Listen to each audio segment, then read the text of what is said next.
शंकर जी को भरी सभा में गालियां देते रहे ससुर जी, दक्ष प्रजापति। और शंकर जी क्या करते रहे?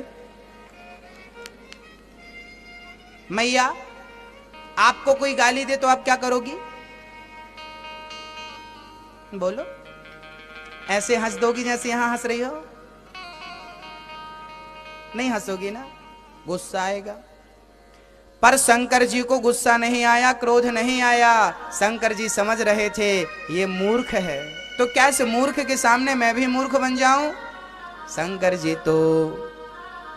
शंकर जी मुस्कुराते, शंकर जी को गाली देते गए ससुर जी, शंकर जी मुस्कुराते गए, मुस्कुराते गए, मुस्कुराते गए। भैया जिंदगी मिली है मुस्कुराने के लिए, प्रसन्न रहने के लिए, इसलिए प्रसन्न रहा करो। शंकर जी सिखाते हैं कि ससुर ने गाली दी फिर भी मैं प्रसन्न था, और आपके अपने गाली देते हैं तो आपका मुंह बन जाता है। बुरा मत मानो किसी की बात का। जब आपको कोई गाली दे तो ये समझ लो कि इसकी बुद्धि बिगड़ गई है, और विनाश काले विपरीत बुद्धि, इसके विनाश का समय नजदीक है। मैं अपना जीवन क्यों बर्बाद करूं? इसका जवाब दे करके जवाब भगवान देगा। याद रखना, सारे काम आप मत किया करो, कुछ भगवान के भरोसे छोड़ा करो।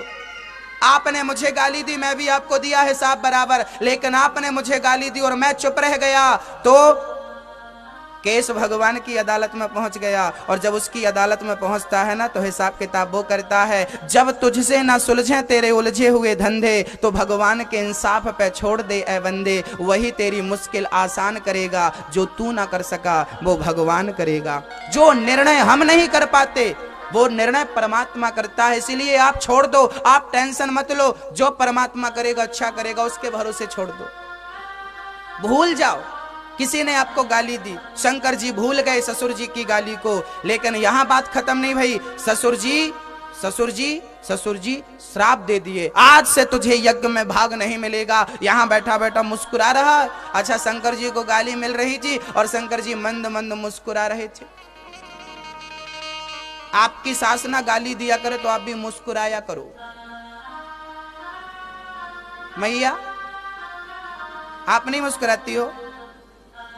हाँ, मुस्कुराया करो।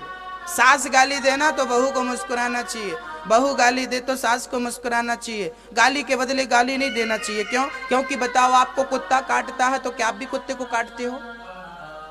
नहीं ना, इंजेक्शन लगा के अपना इलाज कर लेते हो। भाई कुत्ते ने हमें काटा और हम भी कुत्ते को काटेंगे तो कुत्ते में और हम में अंतर क्या रहेगा? आपको किसी ने गाली दी और आपने भी गाली दे दी तो उसमें और आप में अंतर क्या रहेगा? इसलिए अंतर बना के रखो, थोड़ा अंतर बना के रखो, उसके जैसे मत हो जाओ, है ना।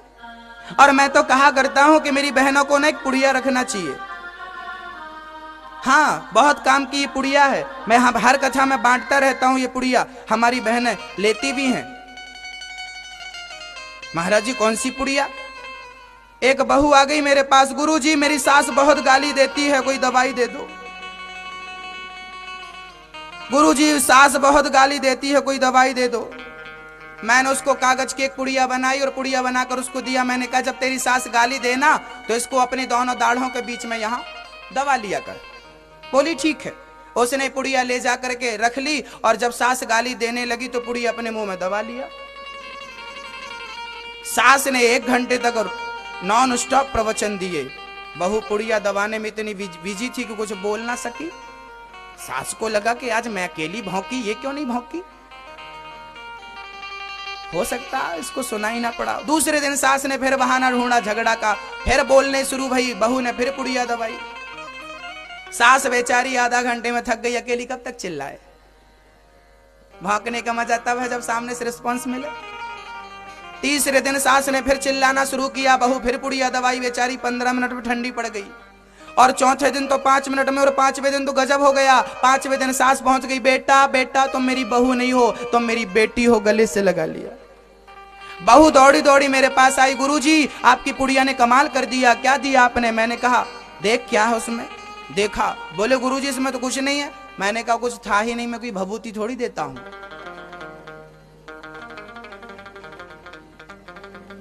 तो बोले गुरुजी मेरी सास मां कैसे बन गई? मैंने कहा मेरी बहन इस पुड़िया के कारण तेरी सास मां नहीं बनी। मैं तुझसे कहता कि सास गाली दे और तू चुप रहना, तेरे से चुप रहना आता नहीं है, इसलिए मैंने काम दे दिया कि चल पुड़िया दबा। सास गाली देती गई और तू चुपचाप सुनती गई, सुनती गई, सुनती गई, तो परिणाम ये हुआ कि सास को आगे बढ़कर के तुझे गले से लगाना पड़ा। देख, सास गाली देती गई और तू चुपचाप सहती गई, तो सास के अंदर परिवर्तन हो गया कि नहीं?